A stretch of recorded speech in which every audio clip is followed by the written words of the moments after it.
Nonfiction books give us a lot of information when we read them. Once we know that information, we might want to talk about it, we might want to draw pictures about it, or even write about it. Nonfiction books focus on certain topics throughout their whole story. Sometimes it's easy to tell what a topic is. For example, this book is called Dentist by Carrie Meister, and I know that a dentist is a person who takes care of your teeth. So this book will be about a dentist taking care of your teeth and probably the tools that they use.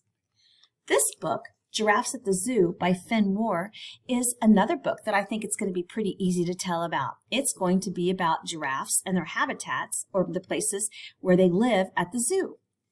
This last book is a little bit more difficult. It's called Earth Movers and Diggers, and this is by Mary Kate Doman.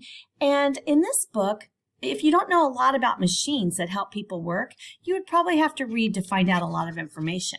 Once you read it, you can find specific things like a backhoe is a digging machine, a paver is one that rolls out like the blacktop, a crane lifts heavy items.